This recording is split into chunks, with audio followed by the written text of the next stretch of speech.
Gjendemi në qendrën klinike universitare të Kosovës, e cila për momentin po përballet me mungesën e çarçafeve. Gjëja kryesore e cila do duhet të sigurohet nga spitali. Përveç tyre, mungesë të madhe në këtë qendër shpesh ka edhe të injeksioneve, infuzioneve të ndryshme. Sot kena ardhur në ortopedi, me djalë, kam pas edhe më herët para 2 vite ka qenë i operuar, ka pas ndeshje. Më herët i na kon ai objekti tjetër i na kon manej.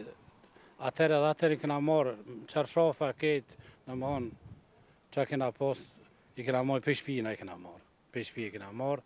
Tash apet e njëjta metodë, po më duket ishte tash apet i kena marrë për shtëpi. Kena nejt 6 ditë, edhe i kena marrë një herë ja kena ndrruar çashtu për shtëpi.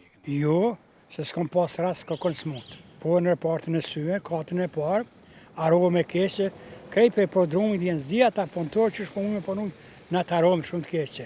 Ka lakshti, a që ka lakshti shumë, se jenë era më krejt. Krejt ka të parë, dyti në përlift në gjitë të përpjetë. Si që dhe u pa, familjarët e pacientëve janë shprehur të pakënaqur me kushtet që po ju ofrohen në qendrën klinike universitare të Kosovës. E pikërisht në QKUK ka mungesa të gjërave elementare.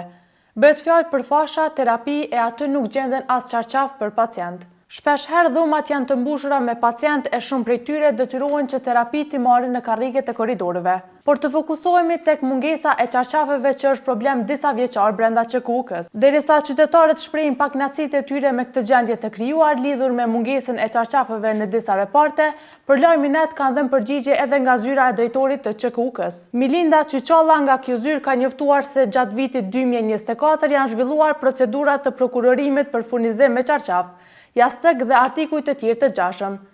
Megjithatë, këto procedura janë anuluar pasi ofertat e pranuara nga operatorët ekonomik nuk kanë qenë të përgjithshme. Siç njoftoi Qyçalla për lajmin net, edhe në fillim të vitit 2025 janë zhvilluar sërish procedura për furnizim me të njëjtit artikuj. Por edhe këto kanë përfunduar me anulim për shkak se nuk kanë përmbushur standardet e kualitetit të kërkuar nga njësia kërkuese në QKUK. Ndërkohë, në fund të vitit 2025, QKUK ka publikuar për herë të tretë procesin e prokurorimit për furnizim me këta artikuj, e cila aktualisht ndodhet në fazën e vlerësimit të ofertave, e që ende nuk i ka dhënë zgjedhje këtij problemi të vazhdueshëm. E në anën tjetër, në pjesën e mjekimit intensiv qendror ka mungesë të anesteziologëve e infermierëve, duke bërë kështu shumë të vështirë menaxhimin e pacientëve të rënduar. Të gjitha këto probleme po ndikojnë drejt për drejt në trajtimin e pacientëve në këto reparte, duke rrezikuar kështu edhe cilësinë e shërbimeve mjekësore dhe duke e bërë shëndetësinë në Kosovë edhe më të mangët sa i përket funksionimit.